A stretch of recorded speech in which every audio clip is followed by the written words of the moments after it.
Assalamualaikum warahmatullahi wabarakatuh.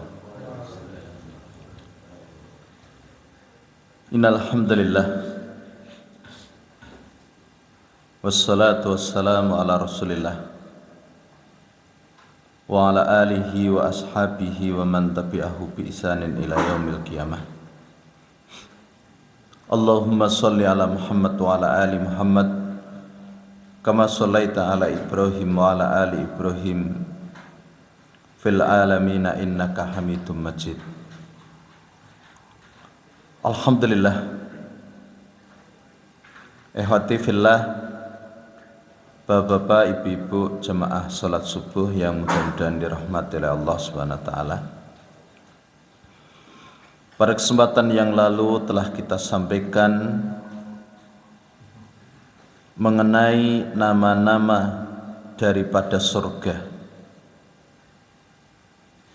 di mana setiap nama-nama menjelaskan tentang sifat daripada surga. Maka pada kesempatan pagi hari ini kita lanjutkan mengenai Jannatul Khuldi, yaitu surga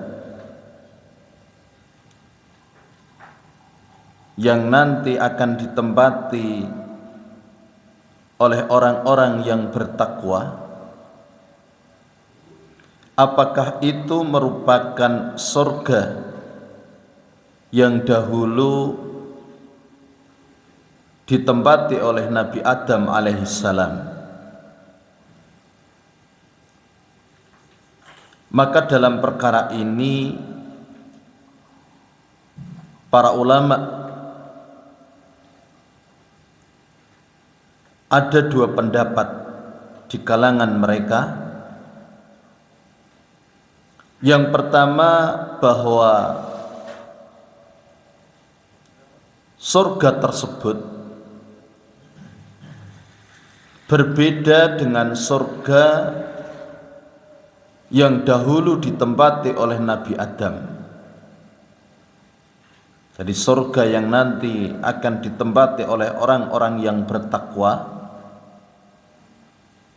itu berbeda dengan surga yang dahulu ditempati oleh Nabi Adam alaihissalam.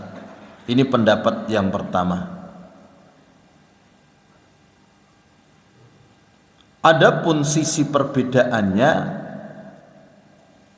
pertama, karena Jannatul Khuldi atau surga untuk orang-orang yang bertakwa nanti tidak ada lagi pengharaman-pengharaman yang itu berbeda dengan surga yang dahulu ditempati oleh Nabi Adam alaihissalam, di mana di surga tersebut yang ditempati oleh Nabi Adam dahulu terdapat pelarangan untuk memakan satu buah yang ada di dalamnya.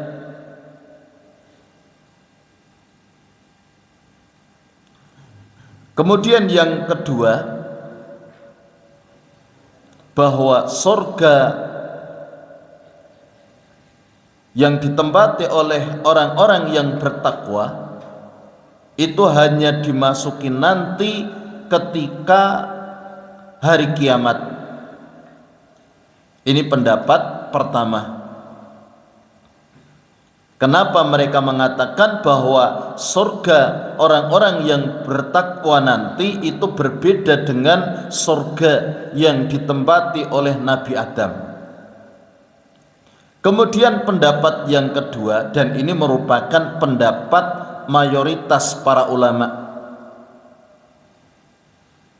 yang mereka mengatakan bahwa surganya Nabi Adam alaihissalam yang dahulu ditempatinya itu nanti sama dengan surganya orang-orang yang bertakwa. Bahkan Syekhul Islam Ibnu Taimiyah rahimahullah, beliau menyatakan bahwa ini merupakan pendapat para salaf dan juga pendapat ahlu sunnah.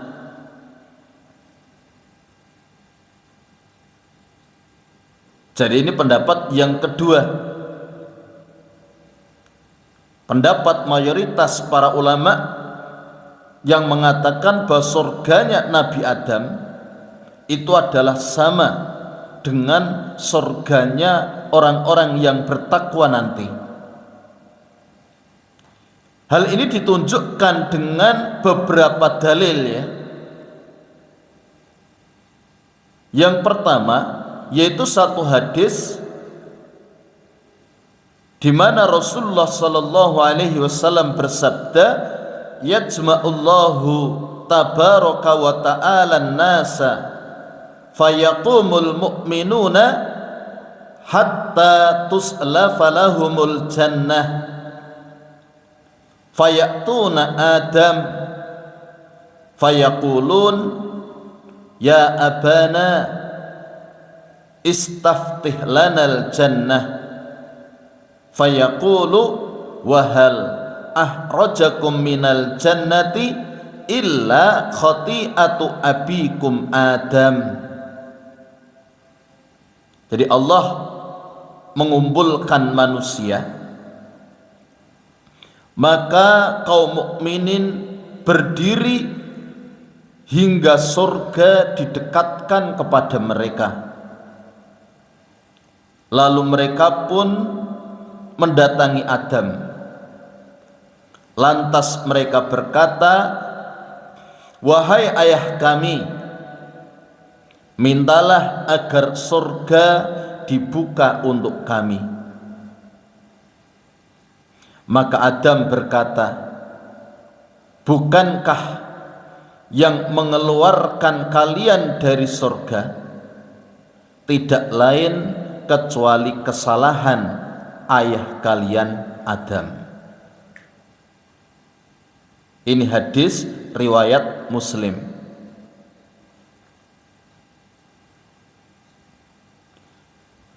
Dan karena inilah Nabi Musa dia berdebat dengan Nabi Adam.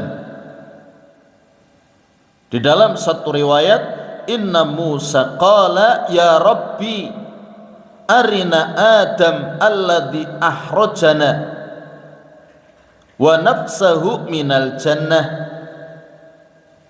fa'arahu Allahu Adam faqala anta abuna Adam faqala lahu Adam na'am qala anta alladhi nafakhallahu fika min ruhihi wa allamakal asma'a kullaha wa amaral malaikata fasajadu laka qala na'am qala fama hamalaka ala an ahrajtana wa nafsaka minal jannah faqala lahu Adam wa man anta qala ana Musa qala anta nabiyyun anna nabiyyu bani Israil alladhi kallamakallahu min wara'il hijab lam yaj'al bainaka wa bainahu rasulan min khalqihi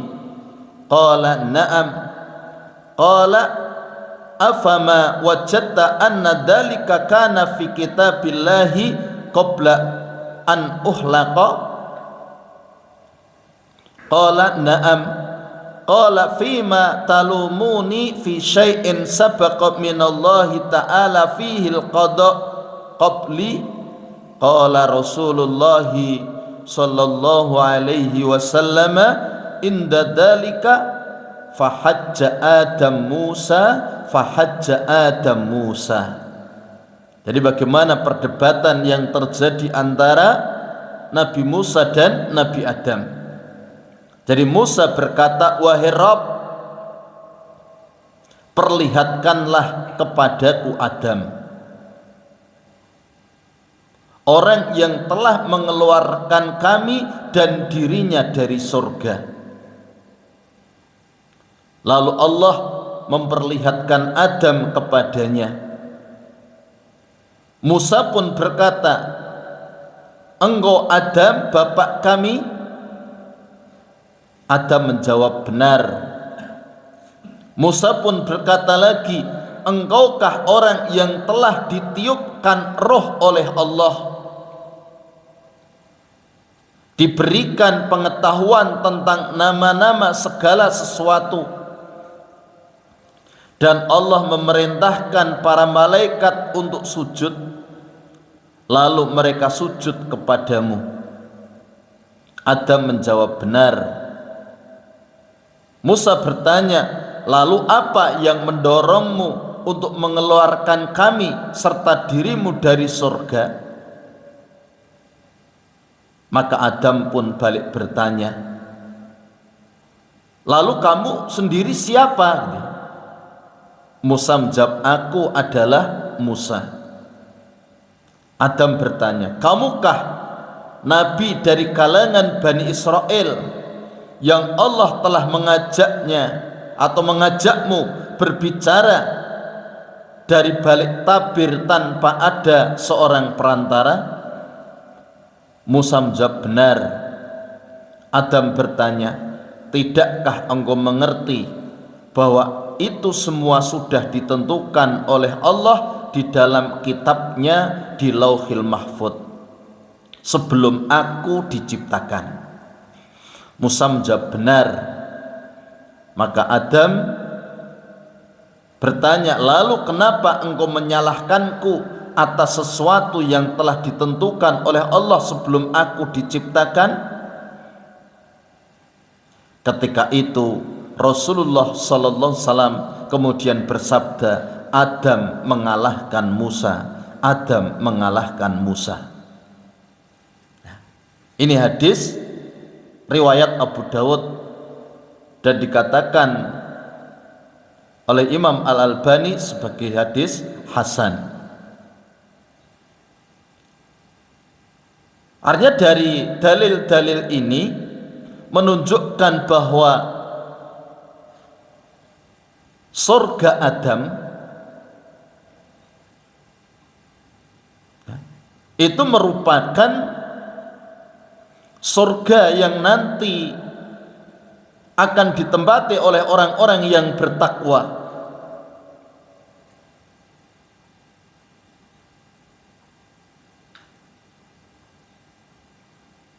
Jadi surga yang ditempati oleh orang-orang yang beriman nanti itu sama dengan surganya Nabi Adam.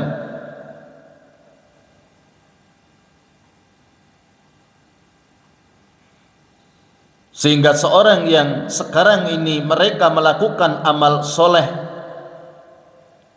dalam rangka untuk bisa kembali ke kampung halaman yang sesungguhnya,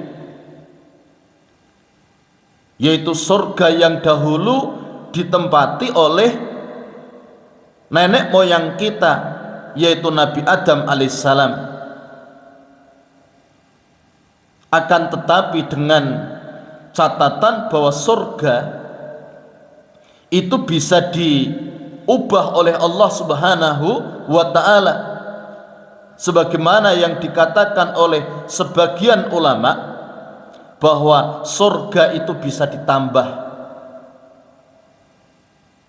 kenikmatan-kenikmatan yang ada di dalamnya, sebagaimana di dalam satu hadis misalnya, man bana masjidan lillahi ta'ala qala bukairun hasibtu annahu qal yabtaghi bihi wajhallah banallahu lahu baitan fil jannah. Barang siapa yang membangun masjid karena Allah Ta'ala, maka Allah akan membangunkan untuknya rumah di surga. Ini hadis riwayat Muslim. Artinya Allah bisa membuat suatu tambahan yang ada di surga, bisa memperluas surga. Allah mampu, Allah bisa untuk mengubahnya. Tetapi bahwa surga yang akan ditempati oleh mereka orang-orang yang bertakwa nanti kelak ya, itu adalah surga yang dahulu ditempati oleh Nabi Adam. Selain yang kita sebutkan tadi, juga karena ciri-ciri daripada surga itu sama gitu loh, bahwa surga Nabi Adam yang dulu ditempatinya itu terletak di langit. Karena ketika Adam dihukum oleh Allah Subhanahu wa taala, Allah suruh kepada Adam untuk turun ke bumi dengan firman-Nya, qala bitu ba'dukum li ba'din aduwwu wa lakum fil ardi mustaqarru wa mata'un ila khin. Qala fiha tahyauna wa fiha tamutuna wa minha tuhrajun. Jadi dalam surat Al-A'raf ayat yang ke-24 sampai ayat 25, Allah berfirman, turunlah kamu sekalian, sebagian kamu menjadi musuh bagi sebagian yang lain, dan kamu mempunyai tempat kediaman dan kesenangan, atau tempat mencari kehidupan di muka bumi sampai waktu yang telah ditentukan. Allah berfirman, di bumi itu kamu hidup dan di bumi itu kamu mati, dan dari bumi itu pula kamu akan dibangkitkan. Jadi bagaimana Allah Subhanahu wa taala memerintahkan kepada Adam untuk turun ke bumi. Yang ini menunjukkan bahwa sebelumnya Adam itu tidak di bumi.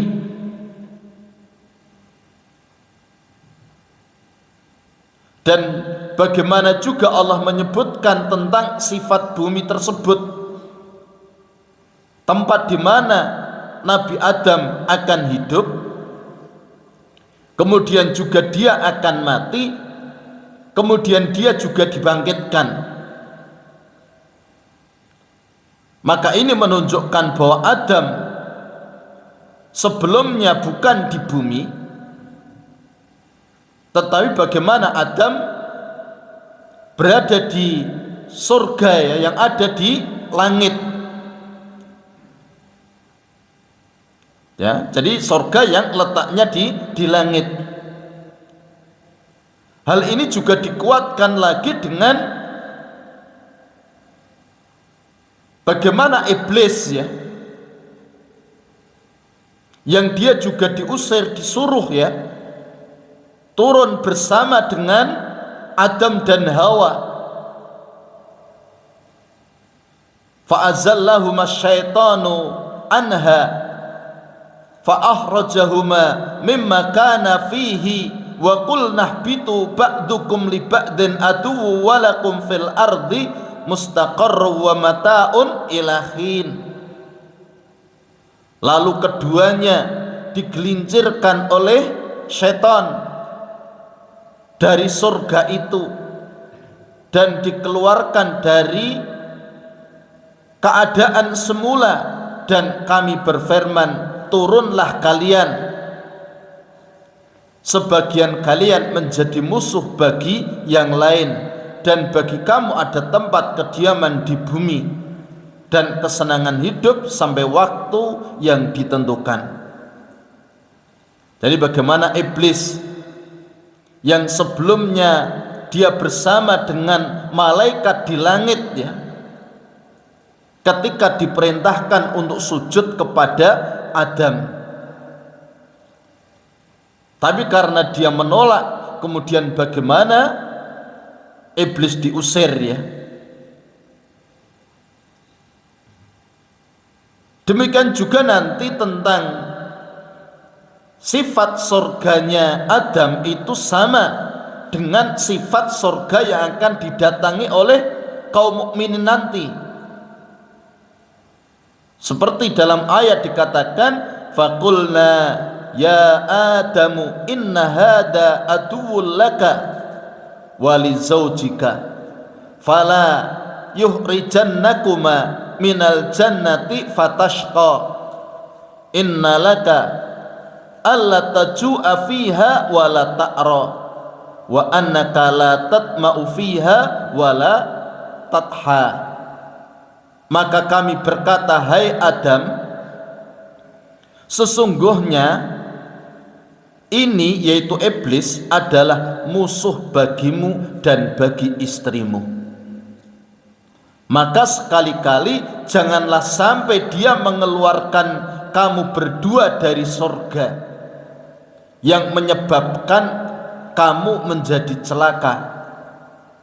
Sesungguhnya kamu tidak akan kelaparan di dalamnya dan tidak akan telanjang,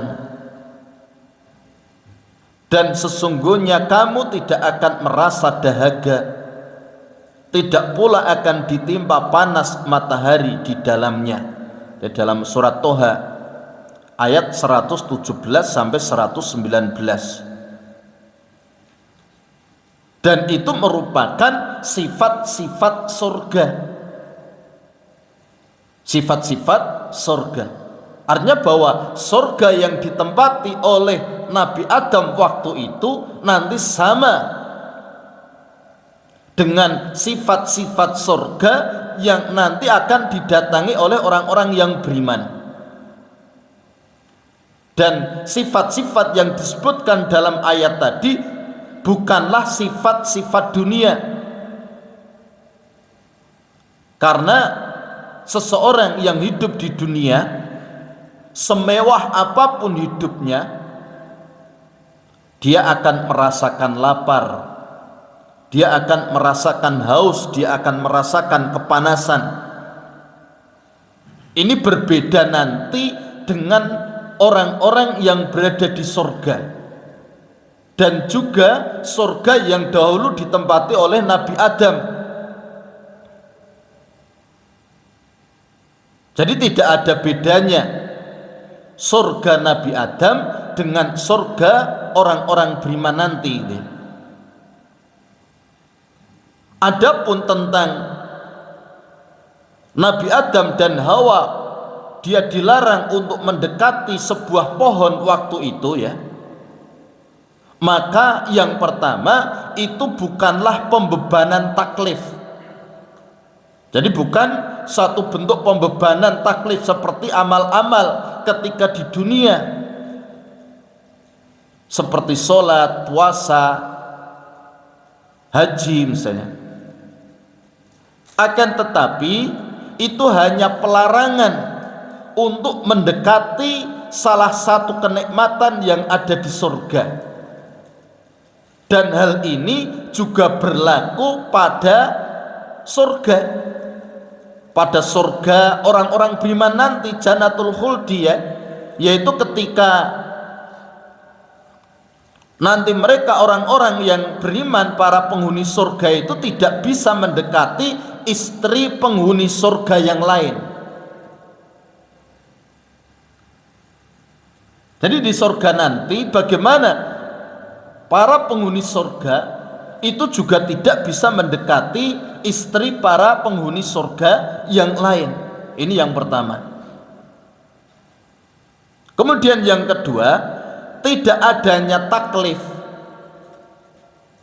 perintah maupun larangan, itu hanya ketika pada hari kiamat, setelah terjadi kiamat, ketika orang-orang beriman itu sudah masuk ke dalam surga, maka di situ sudah tidak ada taklif lagi.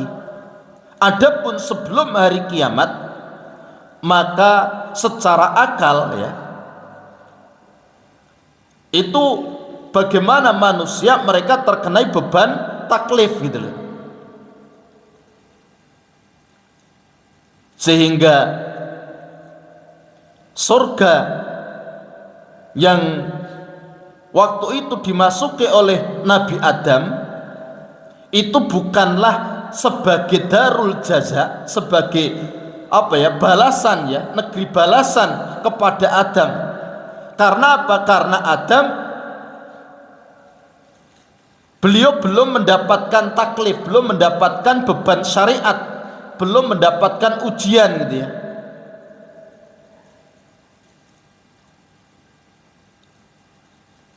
Kemudian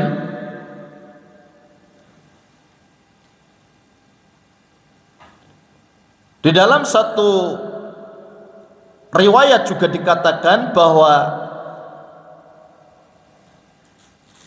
Nabi Shallallahu Alaihi Wasallam ketika masuk ke dalam surga dan bertemu dengan seorang wanita yang waktu itu sedang berwudu, sebagaimana di dalam satu hadis, baina anna naimun ra'aituni fil jannati fa idza imra'atun tatawaddau ila janibi qasri faqultu liman hadhil qasru faqalu li Umar ibn al-Khattab fadzakartu ghairatahu fatawallaitu mudbiran fabaka Umar wa qala a'alaika agharu ya Rasulullah. Ketika aku sedang tidur, kata Rasulullah, aku melihat diriku berada di dalam surga.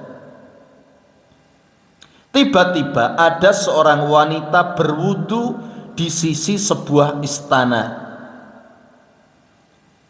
Maka aku berkata, milik siapakah istana ini?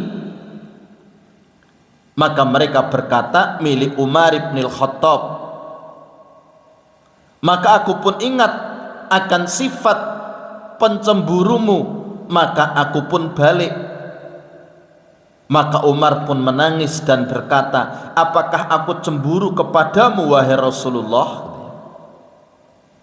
Ini hadis riwayat Bukhari dan Muslim. Wallahu alam, apakah wudu yang didengar oleh Rasulullah itu merupakan wudu seperti di dunia sebagai beban taklif atau bukan itu? Artinya bahwa intinya bahwa apa yang ada di Jannatul Khuldi yang nanti ditempati oleh orang-orang yang beriman, di sana nanti tidak ada beban taklif lagi. Adapun kalau bentuk pelarangan itu sebagaimana tadi pelarangan yang kalau surga ketika Nabi Adam berada di surga dilarang untuk mendekati pohon tadi, itu sebagaimana pelarangan juga nanti yang terjadi di surga yang ditempati oleh orang-orang beriman nanti, ketika seseorang itu dia tidak boleh mendekati istri penghuni surga yang lain itu.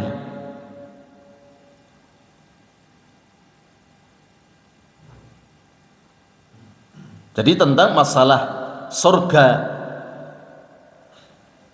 yang ditempati oleh orang-orang beriman itu, apakah itu merupakan surga yang dahulu ditempati oleh Nabi Adam?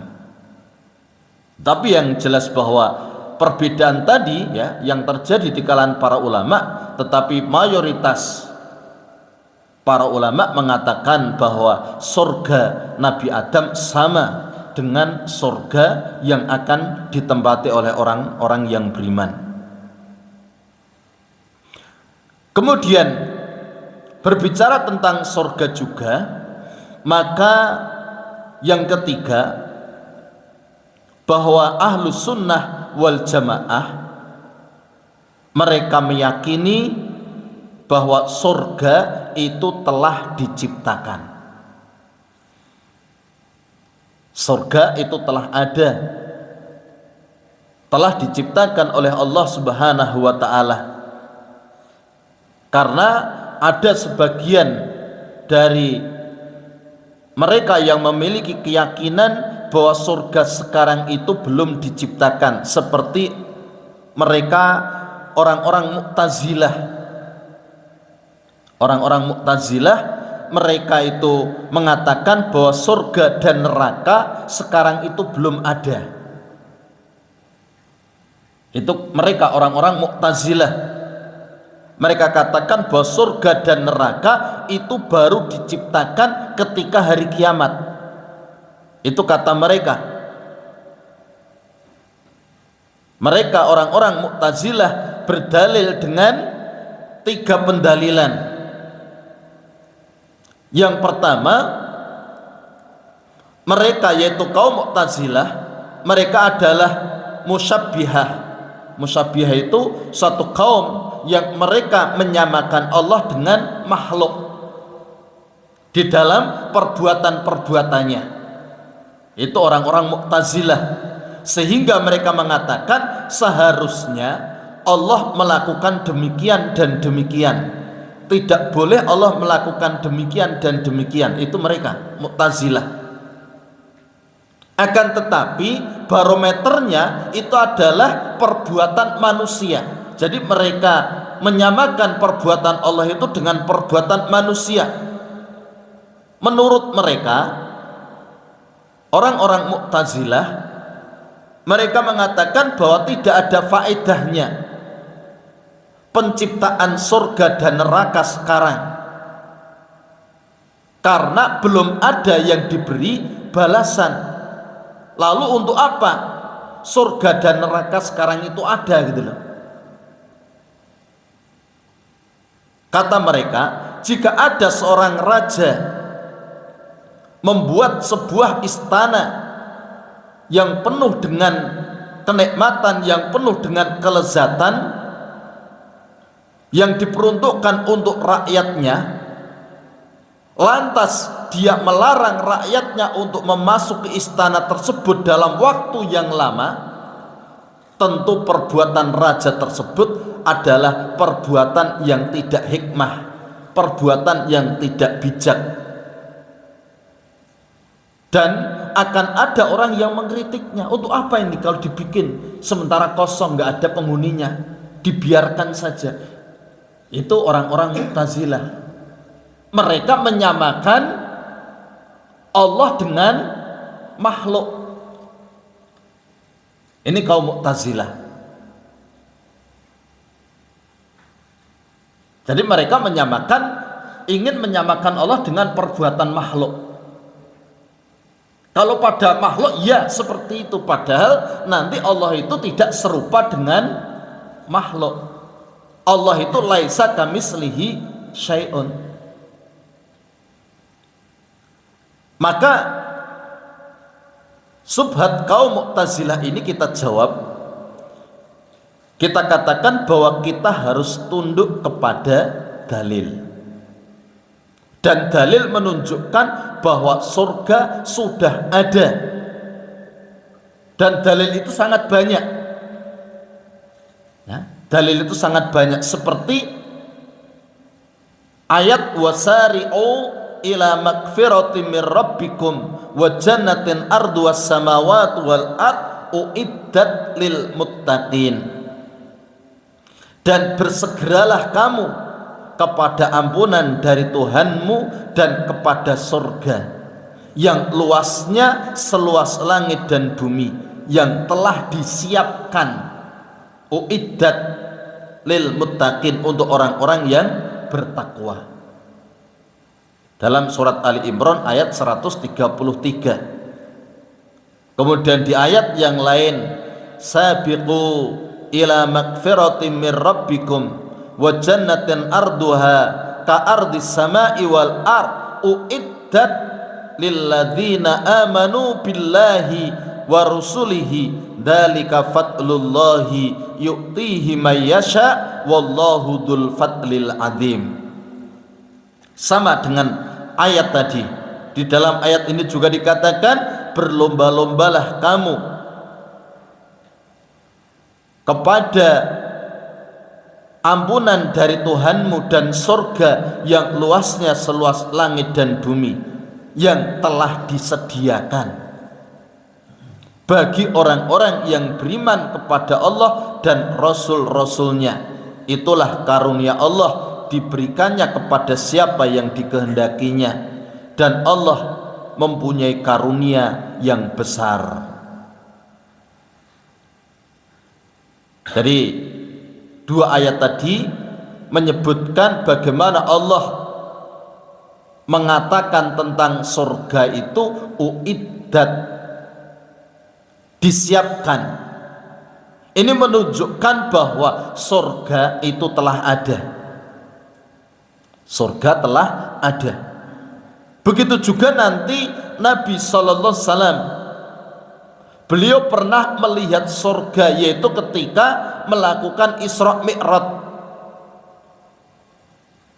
Walaqad ra'ahu nazlatan ukhra inda sidratil muntaha indaha jannatul ma'wa. Dan sesungguhnya Muhammad telah melihat Jibril dalam rupa aslinya. Jadi Rasulullah Muhammad itu pernah melihat Jibril dalam wujud aslinya pada waktu yang lain, yaitu di Sidratul Muntaha. Di dekatnya ada surga tempat tinggal. Sehingga Nabi sallallahu alaihi wasallam bersabda, summa intalaqa hatta ata bi sidratal muntaha faghasiyaha alwanun la adri mahi summa udkhiltul jannata fa idza fiha janabidul lu'lu' wa idza turabuha mis. Kemudian Jibril membawaku hingga tiba di Sidratul Muntaha. Jadi satu pohon bidara ya, yang ada di surga. Maka Sidratul Muntaha itu dipenuhi dengan warna-warna yang aku tidak tahu warna-warna apakah itu. Kemudian aku dimasukkan surga, maka tiba-tiba di surga ada kubah-kubah mutiara dan tanahnya adalah misk. Dan nanti hadis-hadis semacam ini menjelaskan tentang bagaimana gambaran tentang surga itu banyak. Termasuk diantaranya hadis tentang malaikat Jibril yang diperintahkan untuk melihat isi surga dan neraka.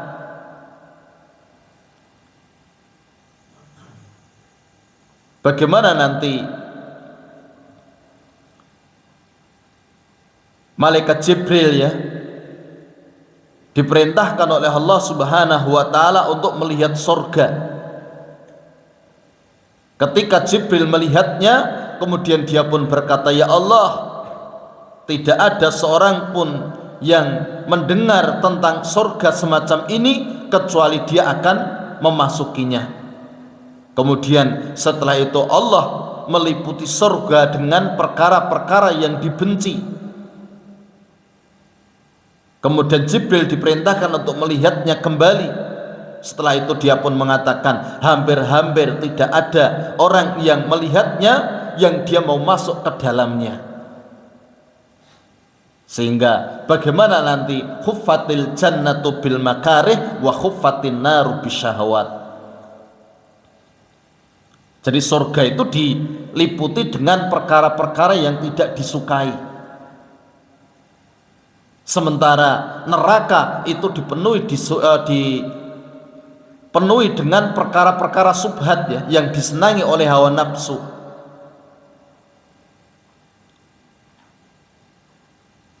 Ini tentang gambaran surga, dan itu menunjukkan bahwa surga itu sudah ada. Juga satu hadis yang menjelaskan bagaimana Nabi melihat surga ketika sedang sholat gerhana.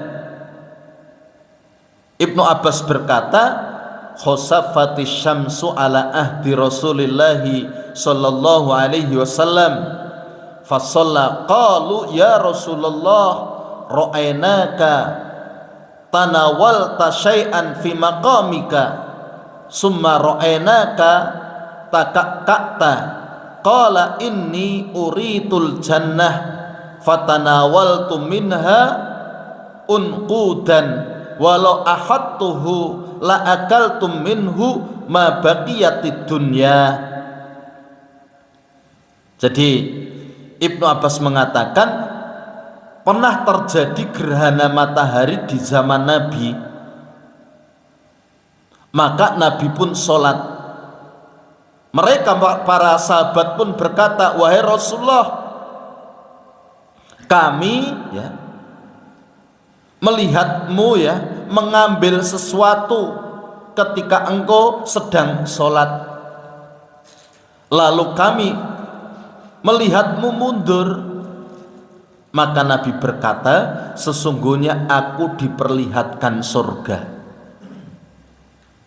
Sesungguhnya aku diperlihatkan surga, maka aku pun mengambil dari surga setandan buah yang seandainya aku mengambilnya, maka kalian akan makan darinya selama umur dunia.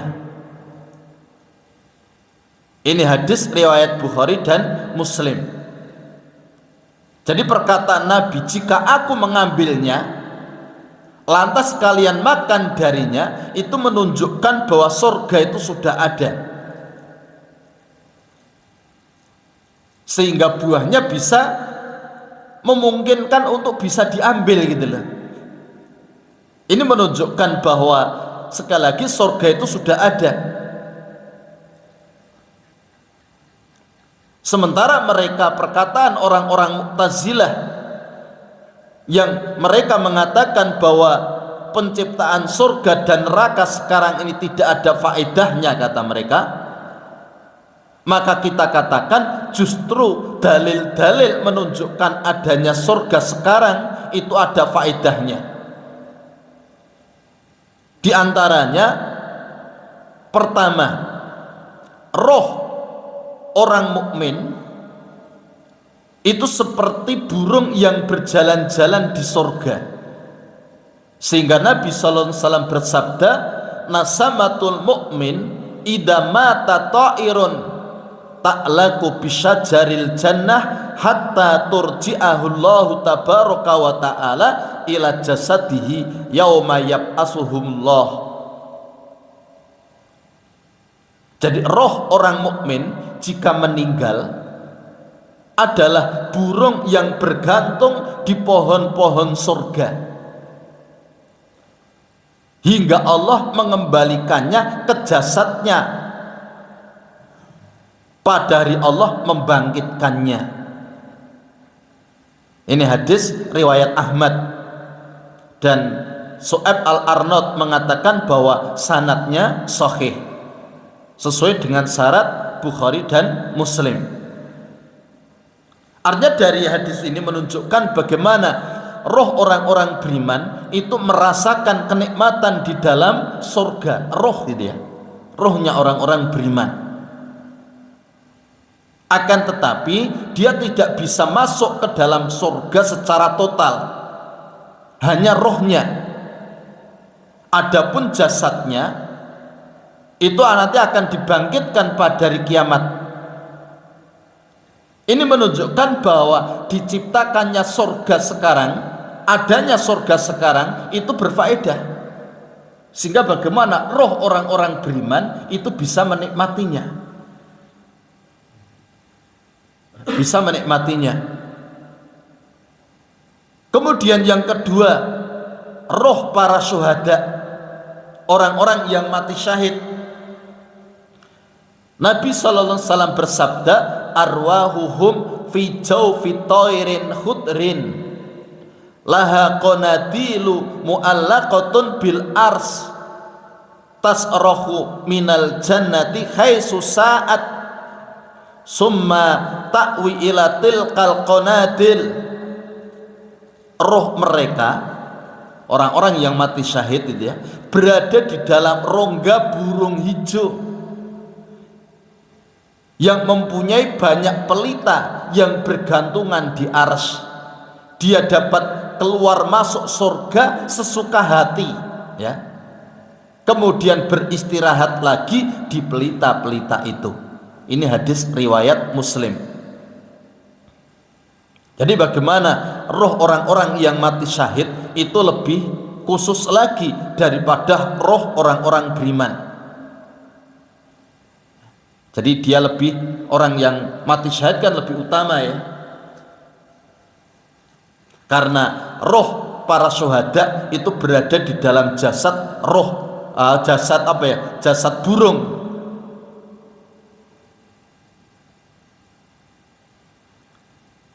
Dan roh orang-orang yang mati syahid itu lebih sempurna, ya.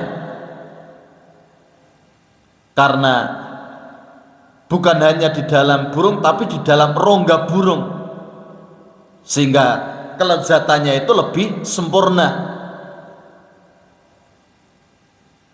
Tetapi nanti kelezatan itu lebih sempurna lagi ketika nanti bersama dengan jasad, gitu ya, bersama dengan jasad pada hari kiamat nanti. Karena nanti bagaimana roh dan jasad itu akan disatukan kembali, ya. Jadi sekali lagi ini menunjukkan bahwa surga sekarang ini sudah ada. Sehingga bagaimana roh orang-orang yang mati syahid yang berada di dalam jasad seekor burung itu berterbangan ke sana kemari menikmati kenikmatan surga.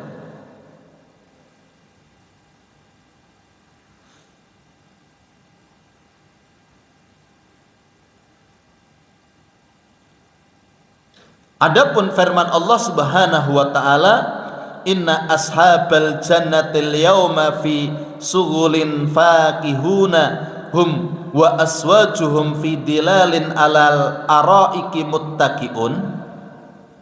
Sesungguhnya penghuni surga pada hari itu bersenang-senang dalam kesibukan mereka. Mereka dan istri-istri mereka berada dalam tempat yang teduh, bertelekan di atas dipan-dipan, itu ya, seperti dalam surat Yasin itu.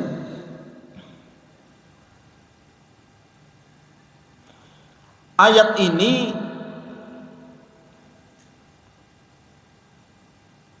menjelaskan nanti bagaimana mereka orang-orang yang masuk surga nanti dengan kenikmatan yang mereka rasakan.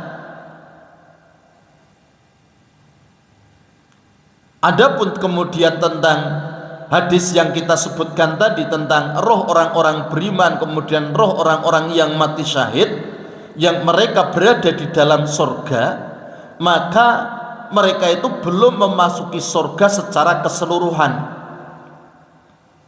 Mereka hanya menikmati sebagian daripada kenikmatan surga.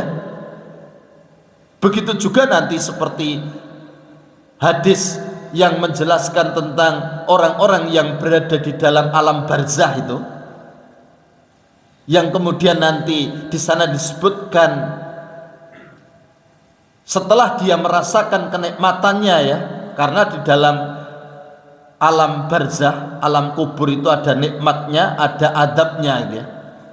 Bagaimana di antara nikmat kubur itu nanti dibukakan pintu surga. Kemudian dia bisa melihat bagaimana indahnya, gitu ya. Bagaimana bau wanginya itu masuk, gitu ya. Sehingga para penghuni kubur tadi itu mengatakan, Robbi aqimis sa'ah, wahai Tuhanku tegakkanlah hari kiamat. Artinya biar dia bisa merasakan kenikmatannya itu secara sempurna. Artinya dari penjelasan-penjelasan itu menunjukkan bahwa surga sekarang itu sudah ada. Dan adanya surga sekarang ini tidaklah sia-sia. Ada faedahnya, ada manfaatnya. Dan ini menolak apa yang dikatakan oleh mereka orang-orang Mu'tazilah tadi,